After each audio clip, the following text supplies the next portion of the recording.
a holistic concept for how to include all stakeholders, which is essentially all day we can talk about it. From Klaus Weltring, please.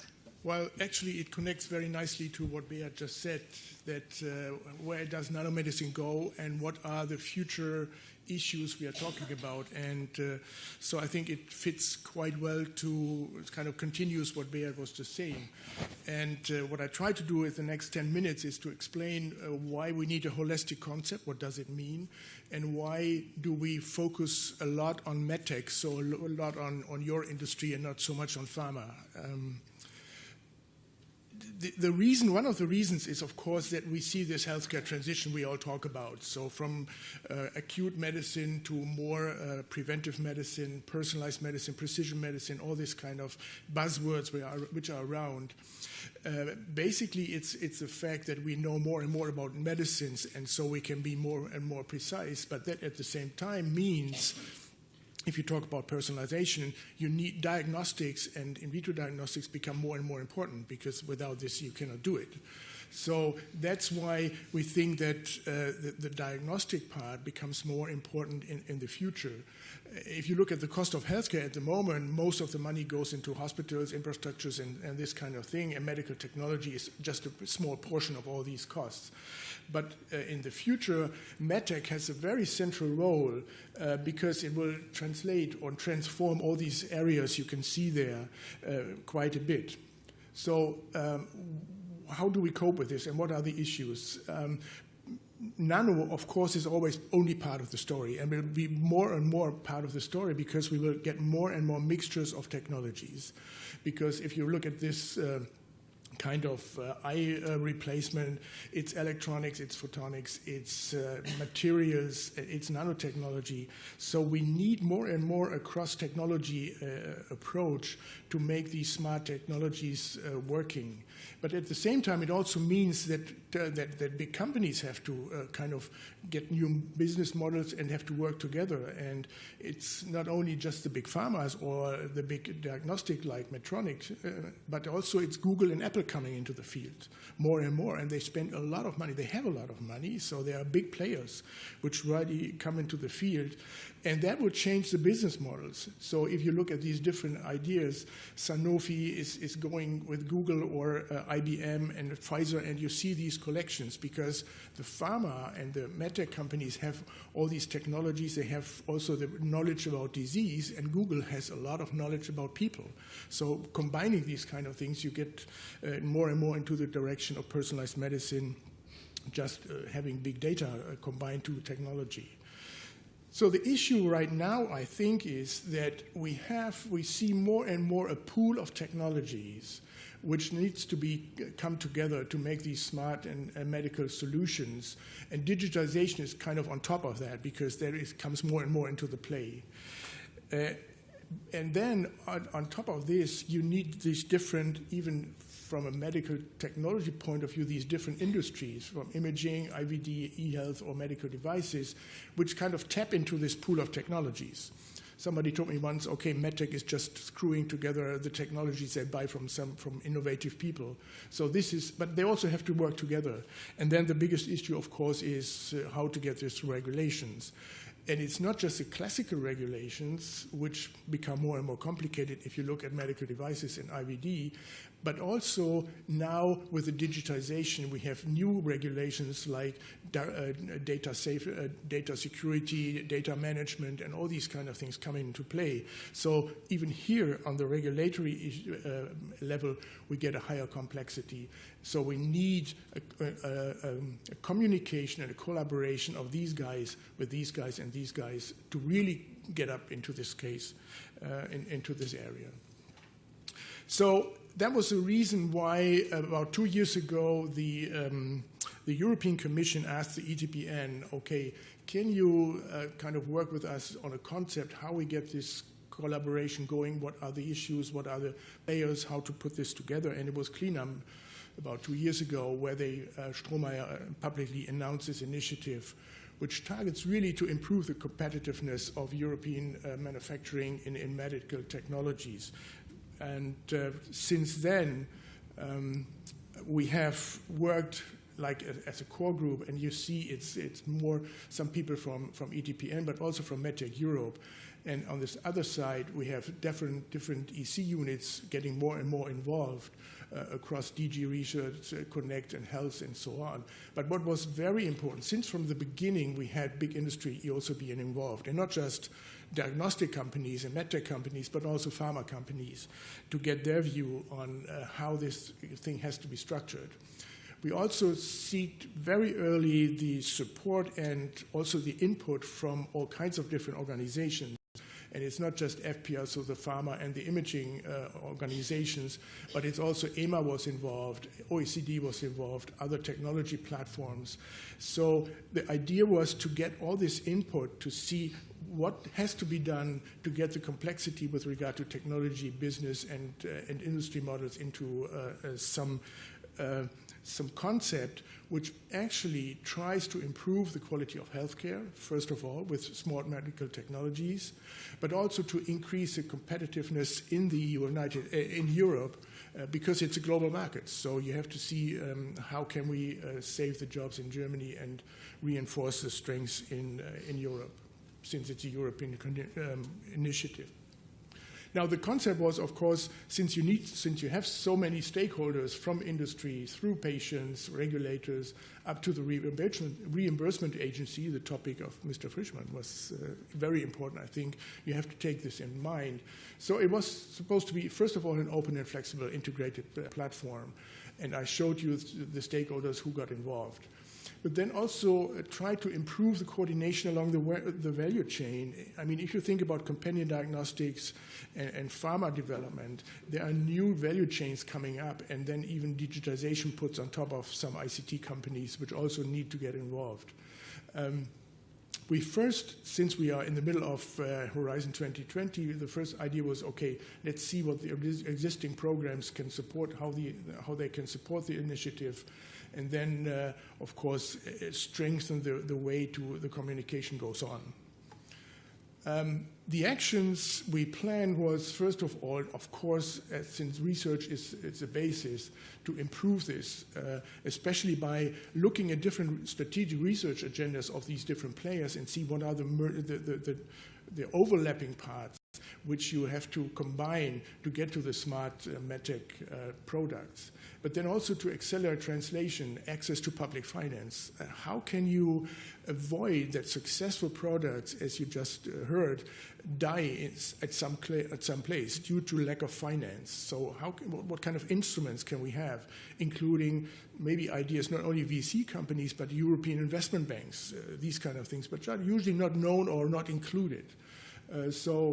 Another idea was, how can we use regional clusters, as we heard about from MedTech North, for example, because they're close to the politicians, but also to the companies, especially to the small companies.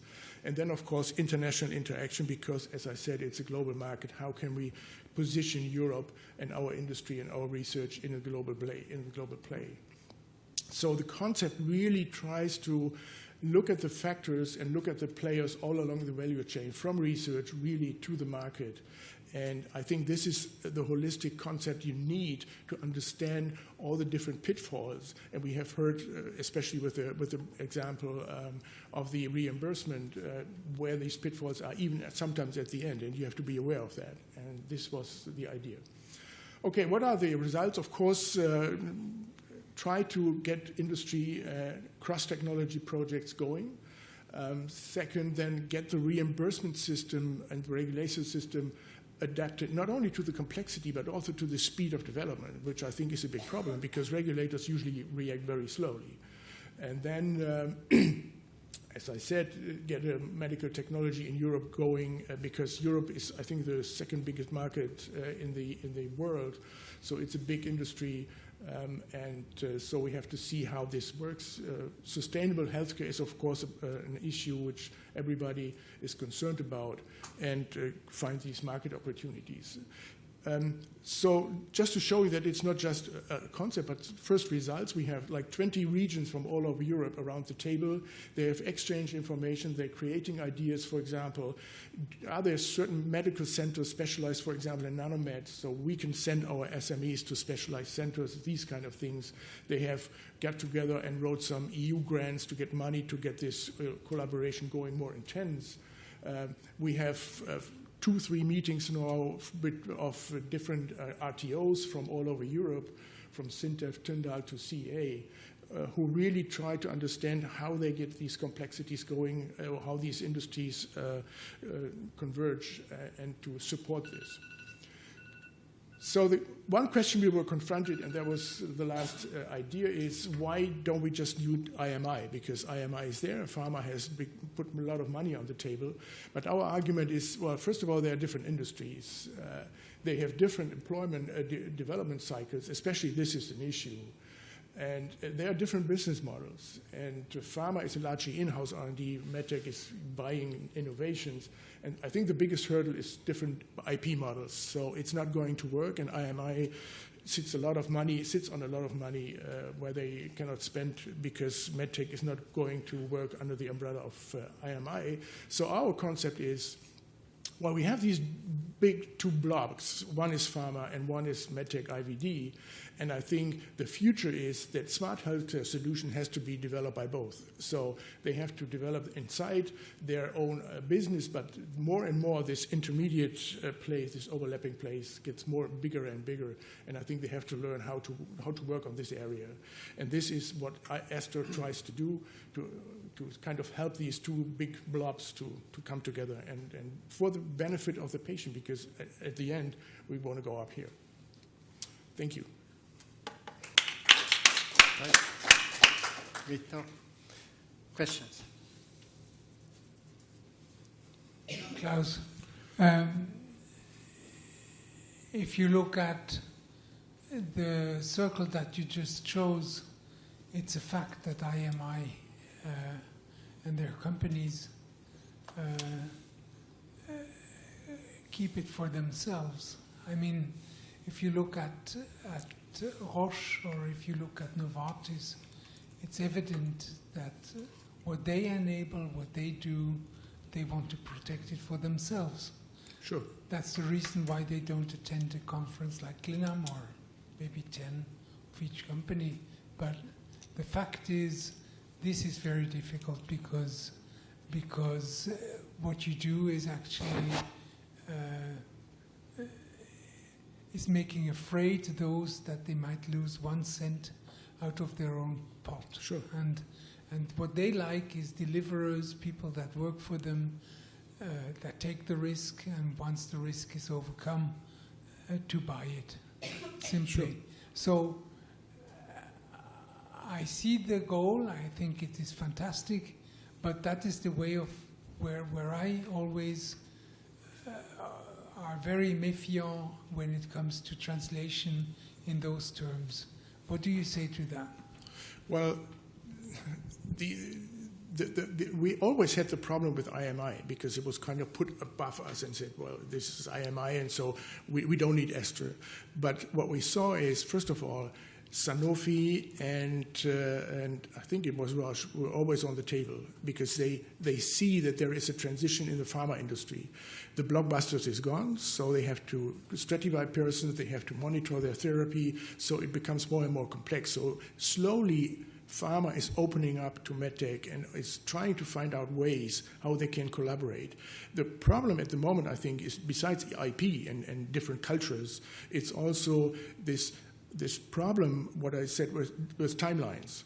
I mean, you have a biomarker where you target your pharma product on, but the same biomarker is used to make your companion diagnostic, which has like a 3-year development. And also the same biomarker might be targeted by the imaging reagent, where you try to monitor your therapy. So it becomes really complex even for pharma. So we have the feeling that pharma is opening up. It's becoming more accessible for these kind of ideas.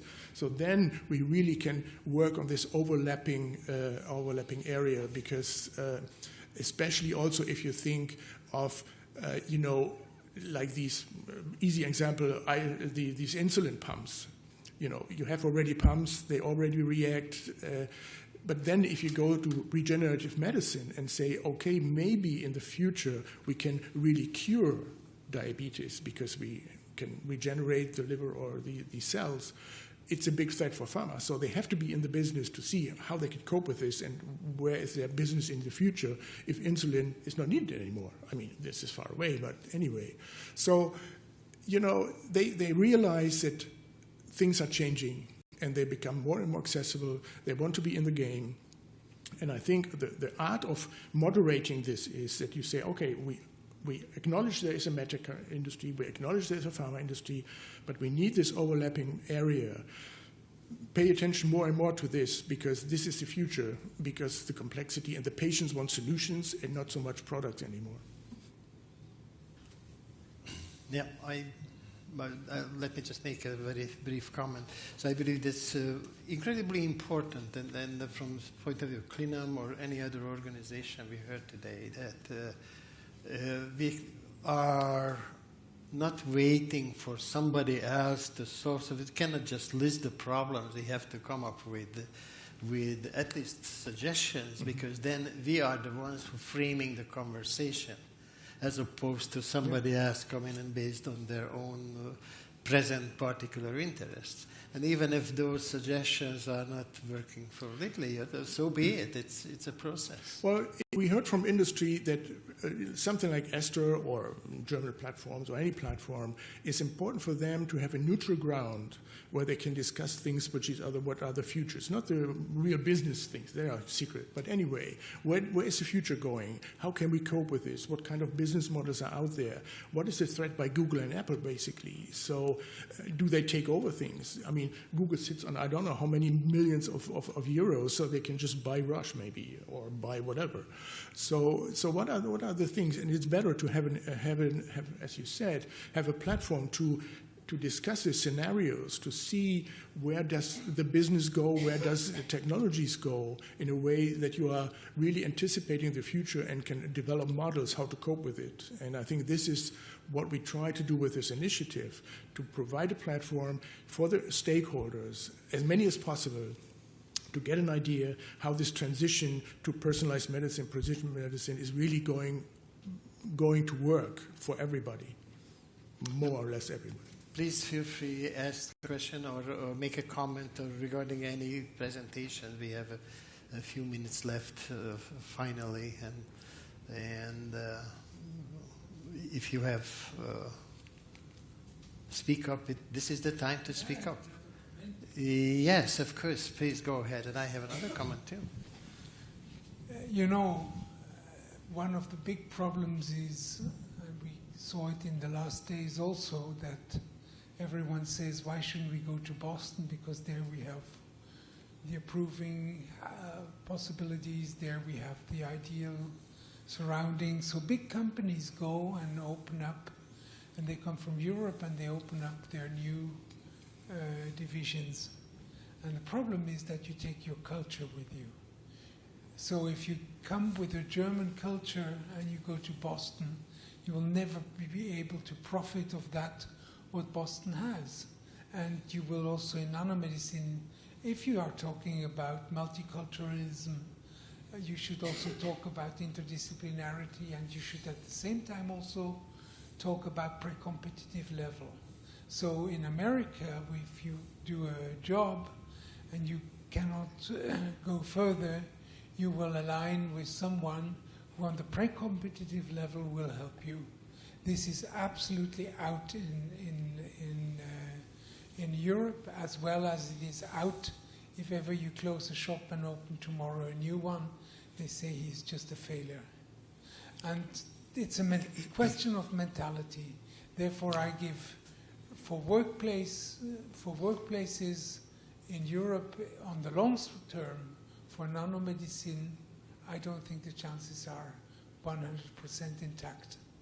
Well, I think conferences like CLINAM are slowly changing that. Sorry? Conferences like CLINAM and others are slowly changing that. And I think with MedTech thinking coming into play more and more, they're used to look around, to scout for technologies, to include technologies. So there is a different thinking than in pharma. And I mean, look at the Basel area, look at Stuttgart, Berlin, München, the big areas where you see a lot of support, a lot of new thinking, and especially with digitization. I mean, these ICT people are, first of all, young like you, and have a very different approach. Maybe. Yeah. Anyway, so things are changing rapidly, and I think, and this is also, I think, our duty to show this and to make people be prepared and find the people who are willing to go with us and have this, innovative thinking. I mean, when you started 10 years ago with CLINAM, it was very innovative. So you said, okay, I do it, and now you see this. Yeah, all right. It still is. It will. We now have to change. Yes, of course. Because it's evident that if you want to do something for the market, we will change this. Therefore, because we think this is very fresh, but we think we know what you all need. Yeah, but we also include, and you see that the regulators become more and more open. So even on their side, you see the willingness to overcome the old structures, the old thinking, being more adaptive, and these kind of things. So this is a lot of hope for me to really that things can change. Even regulators start to, move. The next question is last question. Well, I don't think that we have a lack of ideas. So, and also spin-offs, they are really full of ideas, full of new concepts which bring a system forward. Where I see a lack is really we don't have any risk money. And so we've got quite good projects now for us as a small company, but we only got the money because we are a healthy company. And we are now on the market for almost 40 years, so we are established. But if I think of a spin-off company which is on the market for 3 years, they never have this financial potential like we as a very small company have. So we are by far not in the millions, but it's still okay to get funded to finish projects. And I see lots of failures there as well. So companies work on projects, they are there, but they don't have any marketing capabilities. But this then they are dead. Yeah, but this is part of the concept to see how we get continuously financing from R&D to market, which not only includes the public funding, but also the private funding. And the intermediate place is what you mean. Do we have VC money? Do we have institutional money from big companies? Do we have the EIB we can use? So to come up with intelligent, flexible solutions along the value chain is the issue. And for example, we would like to propose to the BMBF in Germany have 6-year projects, but in the middle you have a cut, and then you come industry bring in and make a check if this is going to have a chance to go to the market, and then you by automatic have 3 more years to develop your prototype when then industry can take over. That's what one. Okay, one last sentence. I'm the last. Paul Sacher, who was married to Maya Hoffmann, had an idea. He gave 25 million Swiss francs into an institute of immunology. And they had hardly any ballpoints, but what they had is a pipette. And what it occurred out of it during 20 years, it is 5 Nobel laureates and the whole market of immunology that they had in their heads as knowledge. Where is their journey going? Then the management changed, and then the next he came, I don't want to say the name, the next came and said, we are going to close up because this immunology is zero for a world market. And if you look at that, then I think there is a model that you say we should maybe put overboard all those things, because if you would find people that would finance such projects and you just leave the scientists with good guides and scouts alone, you will have a huge market. Well, thank you very much. And I well, wait, just give me 10 seconds. And I'm very glad to hear and listen to this kind of conversation, which was unimaginable. And I was here first 9 years ago at CLINAM, and that was pure research. And now we are discussing with the participation of industry and small companies and regulators, and so how can we do actually something which is almost at the product that goes to the clinics right away. So that's a very good thing, I believe. And one of the future tasks is somehow make this work internationally, which starts with pretty simple things like harmonizing the grant periods so they start and close at the same time. Because I happen to know that NSF and the Europeans, they just don't match. It's very hard to work together because they're all different times and time frames. So with all this, thank you very much for your participation. And it's good to know people who could be point for other information. Thank you very much. Enjoy your conference. And thank you, Beat, again.